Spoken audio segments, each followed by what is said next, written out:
صلی علی نبینا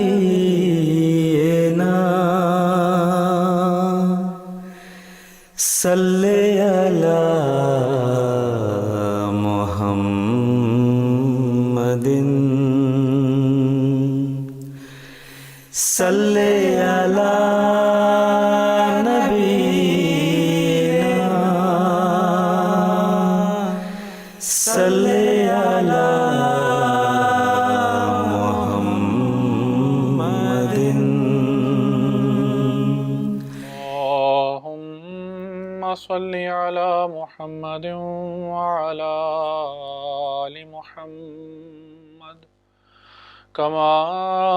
صليت على إبراهيم وعلى آل إبراهيم إنك حميد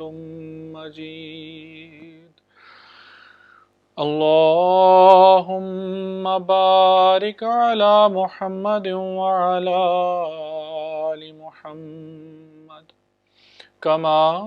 باركت على إبراهيم وعلى آل إبراهيم إنك حميد مجيد۔ رمضان کا اختتام ہونے والا ہے، قریب ہے۔ 28واں روزہ جو ہے وہ شروع ہو رہا ہے۔ اس کے بعد صرف دو دن رمضان کے روزے رہ جائیں گے، یا رمضان جس رنگ میں منایا جاتا ہے یعنی رمضان کے رنگ میں روزے رکھ کر، وہ اس کے صرف 2 دن رہ جائیں گے۔ رمضان میں سب سے بڑی کوشش ہم میں سے ہر ایک جو کرتا ہے وہ خدا تعالیٰ قرب پانے کی ہے، اور یہ کوشش ایسی ہے جو کہ رمضان کے بعد بھی ہمیشہ جاری رہتی ہے۔ اگر انسان اس کوشش میں سست ہو جائے تو پھر شیطان حملہ کرتا ہے اور اس کی ہوئی کوشش سے انسان کو بہت دور لے جاتا ہے، اور پھر اس کے بدلے میں جو ہوتا ہے، یعنی جب انسان پھر شیطان کے شکنجے میں آ جاتا ہے، پھر شیطان اس کو پکڑ لیتا ہے اور اس پر حملہ جو ہے وہ مکمل ہو جاتا ہے۔ شیطان کے اس حملے سے بچنے کا کیا طریق ہمیں سکھایا گیا، احادیث میں ہمیں کیا طریق ملتا ہے، اور ان فضلوں کو جو ہم رمضان میں حاصل کرنے کی کوشش کرتے رہے ہیں ان کو ہم کس طرح سے حاصل کر سکتے ہیں، کس طرح سے ان کو پا سکتے ہیں، اس کا کیا طریق ہے۔ اس کے مختلف طریقے ہمیں احادیث سے ملتے ہیں، مختلف طریقے حضور صلی اللہ علیہ وسلم نے اپنے صحابہ کو سکھائے، اور اس طرح سے ہم پورے سال ان عبادات کی حفاظت کر سکتے ہیں، ان عبادات کا خیال رکھ سکتے ہیں۔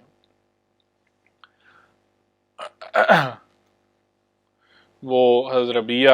رضی اللہ تعالیٰ عنہ ایک حدیث سے روایت کرتے ہیں، مسلم کی حدیث ہے، یہ حضور صلی اللہ علیہ وسلم کے خادم اور اہل الصفہ میں سے ہیں۔ وہ بیان کرتے ہیں کہ کنتو ابیت مع رسول اللہ صلی اللہ علیہ وسلم فأتیتہ بوضوئہ وحاجتہ، کہ میں حضور صلی اللہ علیہ وسلم کی خدمت کے لیے آپ کے گھر سویا کرتا تھا، اور رات کو اٹھ کر آپ کے وضو کا پانی لاتا اور دوسرا کوئی کام کاج ہوتا تو وہ کر دیا کرتا تھا۔ فقال، ایک دن حضور صلی اللہ علیہ وسلم نے فرمایا، سلنی، مجھ سے تم پوچھ لو، مانگ لو جو تم مانگنا چاہتے ہو، کوئی ایسی چیز ہے جو تم مانگنا چاہتے ہو تو مجھ سے تم مانگ لو۔ تو وہ کہتے ہیں ربیہ کہ رضی اللہ تعالیٰ عنہ کہتے ہیں کہ اسألک مرافقتک فی الجنۃ، کہ میں صرف ایک ہی چیز آپ سے مانگتا ہوں، اور وہ یہ ہے کہ مجھے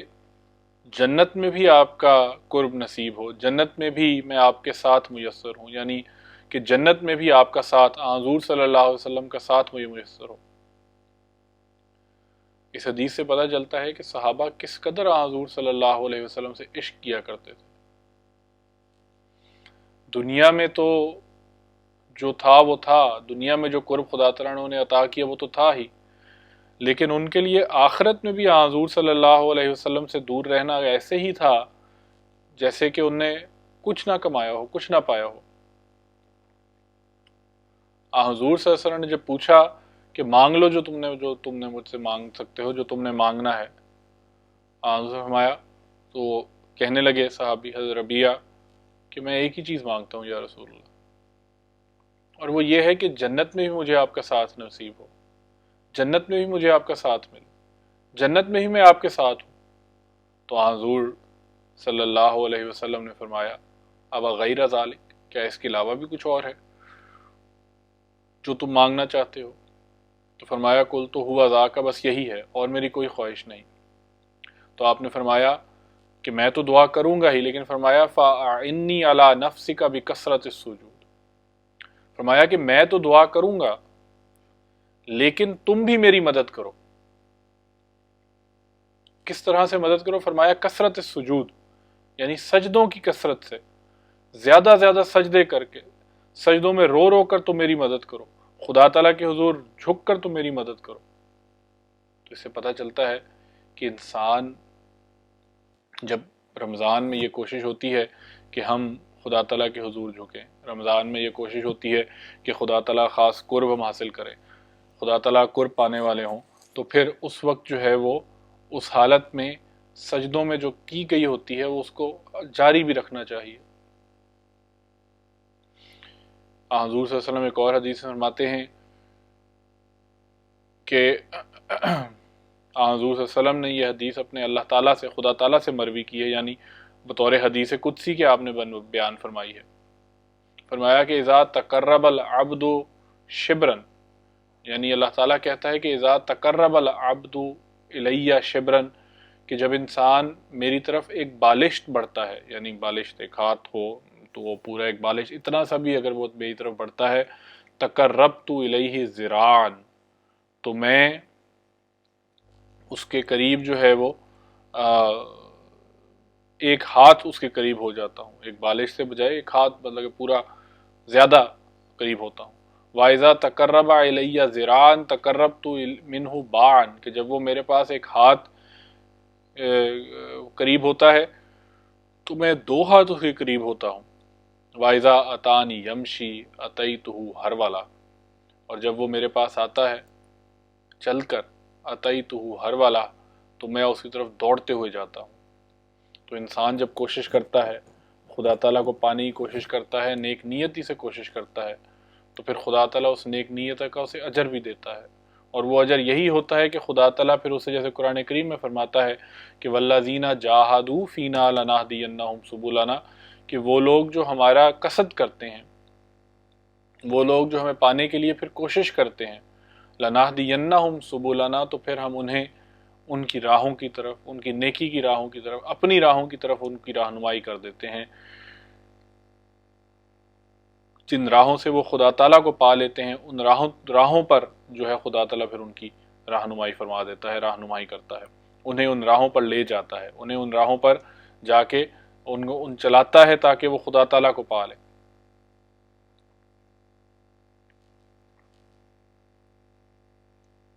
تو ایک اور جگہ حضور صلی اللہ علیہ وسلم نے فرمایا کہ من جاء بالحسنۃ فلہ عشر امثالها او ازید، یعنی خدا تعالیٰ کہتا ہے کہ جو نیکی کر کے میری طرف آتا ہے، اللہ تعالیٰ فرماتا ہے کہ جو شخص کوئی نیکی کرتا ہے اس کو 10 گنا بلکہ اس سے بھی زیادہ ثواب میں دوں گا۔ اور فرمایا کہ اللہ تعالیٰ فرماتا ہے من جاء بالسیئۃ فجزاء سیئۃ سیئۃ مثلها او اغفر، فرمایا کہ اگر کوئی گناہ کرتا ہے، جو گناہ لے کے آتا ہے، تو فرمایا کہ پھر برائی کے برابر برائی، اس برائی کے برابر سزا دوں گا، یعنی اس ایک برائی جو اس نے کی اس کی سزا اس ایک برائی کے برابر ہی ہوگی۔ فرمایا یا اسے بخش دوں گا، یعنی اللہ تعالیٰ کی حدیث قدسی ہے یہ، کہ سچائی کے بدلے میں تو اسے 10 گنا بڑھا دوں گا، 10 ٹائمز مور کر دوں گا، لیکن جو برائی کا بدلہ ہے، کوئی شخص برا کام کرتا ہے، کوئی گناہ کا مرتکب ہوتا ہے، تو پھر میں اس کو اس ایک برائی کے بدلے میں اسے ایک برائی جتنی ہی اس کو سزا دوں گا، اور شاید یا میں اسے بخش دوں گا۔ تو یہ خدا تعالیٰ کے رحم ہے جو وہ ہماری طرف اس نے ہم پر کیا ہے، اور وہ یہ ہے کہ وہ کس قدر بخشنہار ہے، نیکیوں کا اجر تو بڑھ چڑھ کر دیتا ہے. جب انسان خدا تعالیٰ کی طرف بڑھتا ہے تو وہ اس کو بڑھ چڑھ کر اپنے گلے لگاتا ہے. حضور صلی اللہ علیہ وسلم نے جو فرمایا کہ اللہ تعالیٰ اپنے بندے کو 70 ماؤں سے بھی زیادہ پیار کرتا ہے. اب 70 ماؤں کا حوالہ اگر دیکھا جائے، 70 ماؤں کے حوالے سے اگر دیکھا جائے تو پھر تو ایک ماں کا پیار ہی جو ہے ہم اس کا اندازہ کر لگا سکتے ہیں. اب اس کو 70 گنا بڑھا لیں، 70 سے ملٹیپلائی کر دیں تو کس قدر خدا تعالیٰ اپنے بندے سے پیار کرتا ہے. حضور صلی اللہ علیہ وسلم نے یہ بھی فرمایا کہ جب ایک یہ صحابہ سے بیان کیا کہ تمہارے خیال میں اگر ایک شخص کا صحرا میں اونٹ گم جائے جس پر اس کا ساز و سامان لدا ہوا ہو، اور وہ کس قدر پریشان ہوگا، لیکن اگر وہ اسے اچانک سے مل جائے، گما ہوا اونٹ اسے مل جائے، تو اس کی خوشی کا تو کوئی اندازہ نہیں لگا سکتے. صحابہ نے کہا وہ تو بہت خوش ہوگا، اس کی خوشی کا تو کوئی اندازہ نہیں. فرمایا خدا تعالیٰ اپنے بندے کے رجوع کرنے پر اس سے بھی زیادہ خوش ہوتا ہے، اس شخص سے بھی زیادہ خوش ہوتا ہے. تو ہمارا کام رمضان میں یہ ہے کہ رمضان میں جو نیکیاں قائم کی ہیں، رمضان میں جو اچھائیاں اپنے اندر پیدا کی ہیں، جو نیکیاں پیدا کرنے کی کوشش کی ہے، ہم ان کو اپنی زندگیوں میں پھر ہمیشہ کے لیے ڈال لیں اور پھر ان سے الگ نہ ہوں، ان کو چھوڑے نہیں. صرف آج کے لیے نہیں بلکہ آئندہ کے لیے بھی ان کو اپنی زندگیوں میں شامل کر لیں اور پھر اس سے الگ نہ ہوں، اور پورا سال ہم ان کا ورد کرتے رہیں تاکہ خدا تعالیٰ کو جو پیار ہم نے اس مہینے میں پانے کی کوشش کی ہے وہ یہ نہ ہو کہ وقتی طور پر ایک جوش ہو جس میں انسان بڑا ہو اور اس میں پیدا ہو گیا ہو، اور پھر اس کے بعد وہ جوش جو ہے وہ ٹھنڈا پڑ جائے، وہ جوش جو ہے وہ ختم ہو جائے. تو رمضان کی برکتوں کو سارا سال سونپنے کے لیے ضروری ہے کہ ہم سارا سال خدا تعالیٰ کے حضور جھکتے چلے جائیں کہ جن نیکیوں کی تو نے ہمیں توفیق دی ہے وہ نیکی ہم کرتے چلے جائیں اور کرتے چلے جائیں، اور ان کو ہم کبھی نہ چھوڑنے والے ہوں. اللہ تعالیٰ ہمیں اس کی توفیق عطا فرمائے. اللہم صلی علی محمد وعلی آل محمد وبارک وسلم انکا حمید مجید.